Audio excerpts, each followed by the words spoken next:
Padala po ito ni Gov. Ni Governor? Opo. Ah. Punta na kayo dyan. Babay na. Ay, Mauna ako kasi sasamahan mo si Ate Nene. sasamahan ako. Bye-bye. Bye-bye, ingat!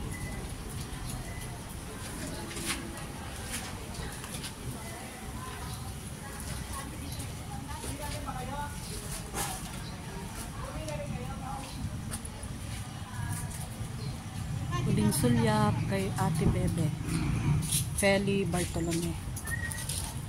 At ano po ba yung itong bulaklak natin? Yellowin Casablanca po. Yellowin Casablanca.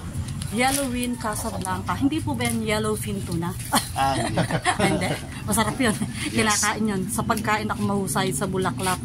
Hindi. Ito ang mga gagamitin, mga fresh flowers. Are they from Baguio or Indangwa?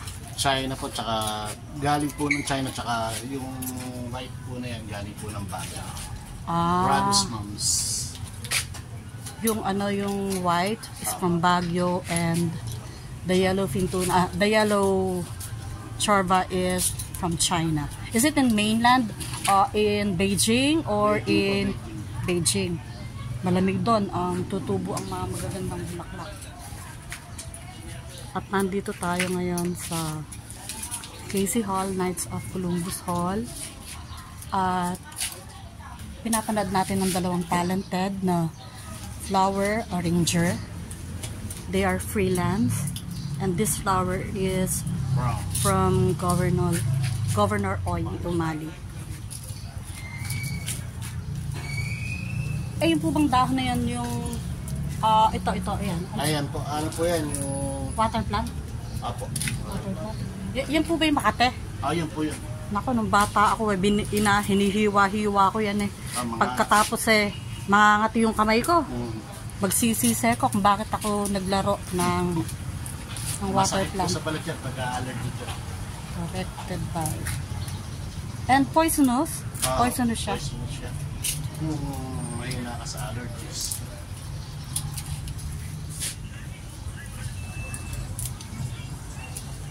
Parang pa-cross ang style niya. Cross po. Cross type.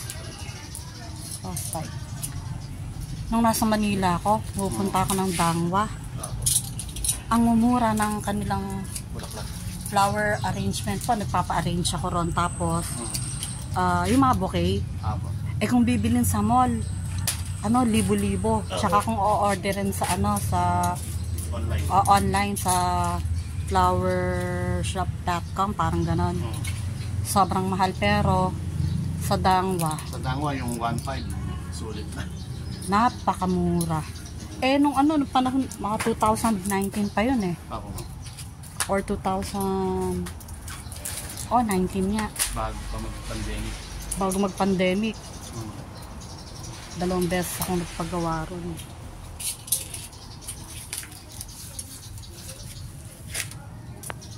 Kasi ito mo lang mukha. Ano yung perfect lang ito. Mukha mo na tayo.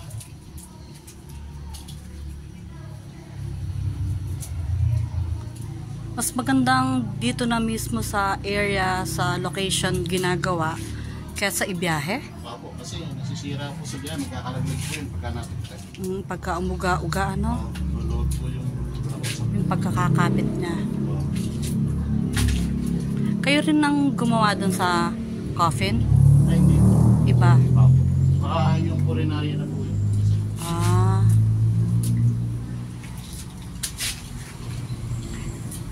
Ano po ba itong yung green na tusok-tusok? Silum po yan, silum. Silum. Silum plants.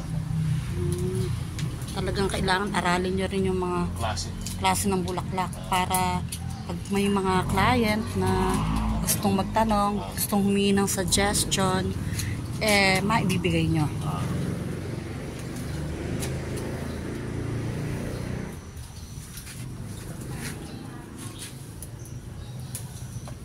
Sa may Baguio, ang taniman doon ay sa may La Trinidad, Benguet, sa may Sa Bakong.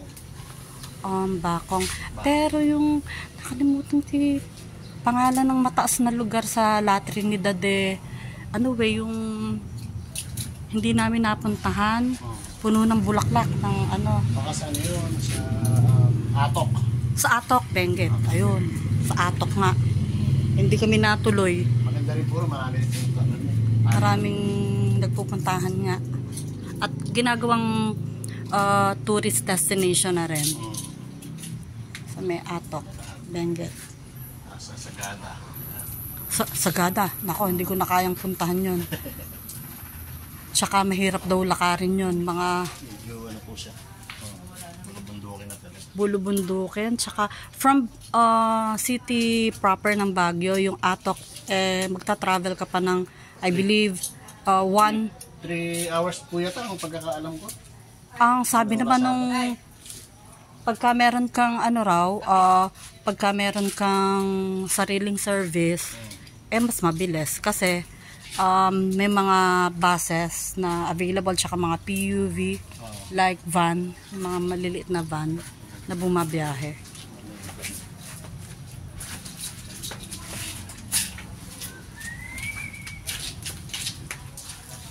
Yan, ito pa kami sa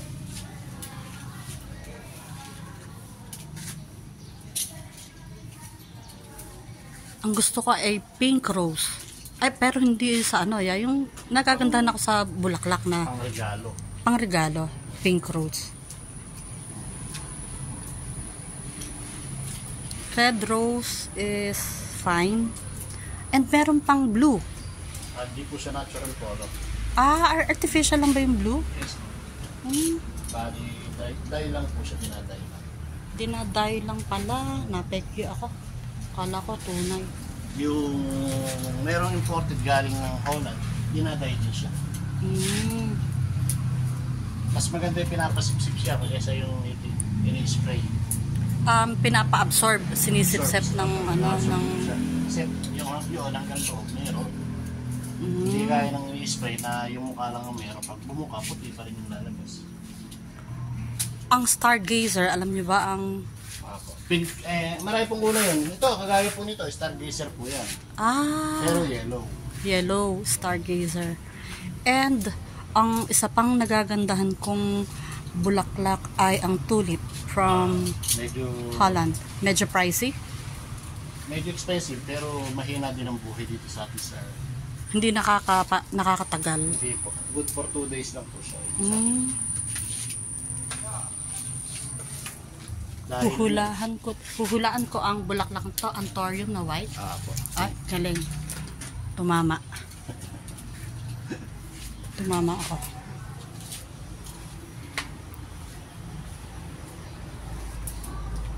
Lalagyan pa ron sa kasi may foam na basa.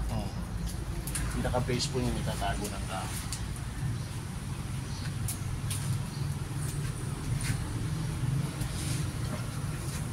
Considered as corona ba yan, bro? Pero iba lang po siya ng shape. Mas madaling gawin ng corona yung common. Kung compare po dito. Kasi dito kailangan siksik. mas detalye, mas siksik, mas maraming bulaklak na itutusok.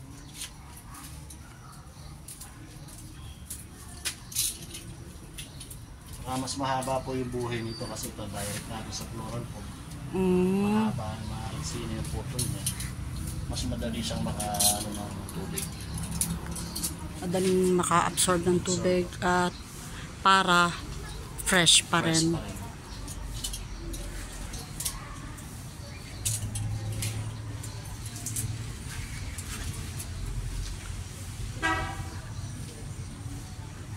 How much would it cost for that flower arrangement? 4,000 po. 4K. Kasi hitik na hitik. Yes. Ang daming bulaklak na ginamit at yung yellow stargazer. Konti lang naman yung in-adjust niya kung ikukumpara mo sa common style. Kasi yung mga ganun, mas 3,000 to 2,500 din. Yan ay 4,000.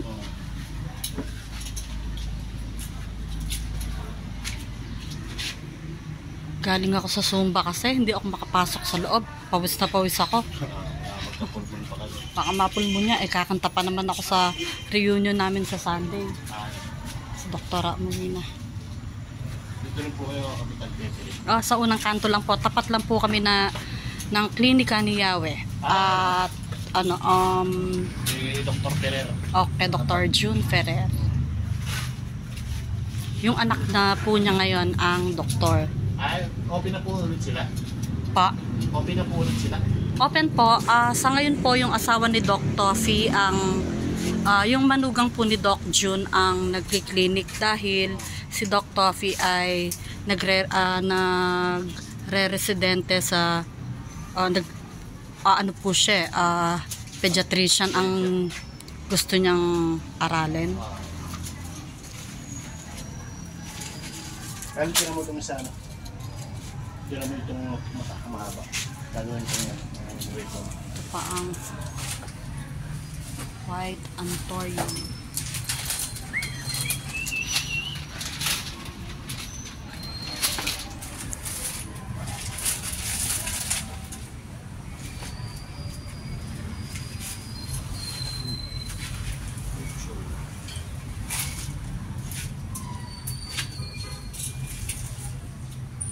Dati noon sa palengke, ang nababasa ko, Moms and Roses. Sila Loli, Boy and Yoli, mga flower shop doon. Sa may mga malapit sa magpuputuron. Tapos meron din Better Ideas at meron din sa Medel Pilar. Nakalimutan ko na yung Petals, blooming petals. Blooms and petals pala. Blooms and Petals sa Del Pilar. Ngayon, marami na sa Bantog. Kay Ate Amanda. Bantog na po ang gawaan ng ano. Andun na yung mga flower shop na mas marami. Tapos sa Sangitan, ang wholesaler ng bulaklak doon. Olan and Beck. Ano pa? Olan and Beck. Olan and Beck. Jezebels Nako, kabisado. sa MPF flower shop.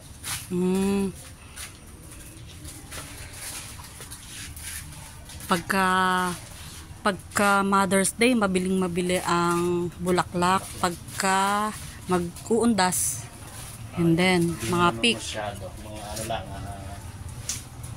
pinakamabili po sa lahat, tsaka pinakamaganda ang kitaan. Valentine's Day. Valentine's. Syempre, talagang parang obligado pagka yung mga walang binibili yan, walang bata kahit matanda. bata matanda pagka Valentine's. Kasi nagbibigay pa yung mga anak, yung asawa, boyfriend. Yes. At meron din po sa itong shawarma hindi. Pwede rin. Doon po sa itong Kapitan Pepe, si Cesar de Guzman. Siyang gumawa ng bouquet ng mga binibining Pilipinas. Si Cesar. Nakalimutan ko yung pangalan ng kanyang pag-arrange. At kay de Guzman ang apelyido sa may Pocholos, nag-a-arrange din sila ng bulaklak. Dali, bulaklak natin, natutusok.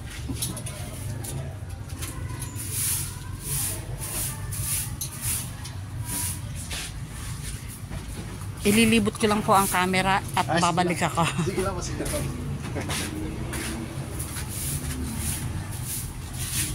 May pasok pa yata sa vest. Bakit naka...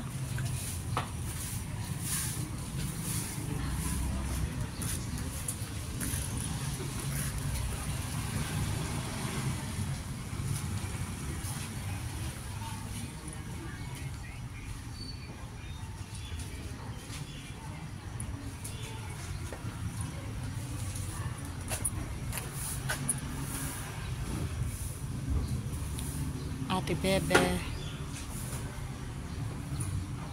Felicitas Garcia Bartolome, born January 14, 1966 and died June 12, 2024 ng Independence Day at the age of 58.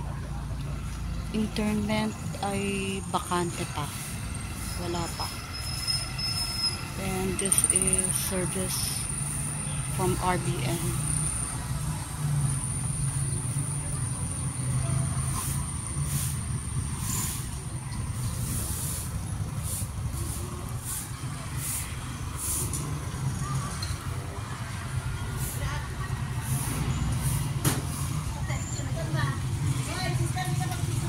Ay, may picture daw. Bye muna.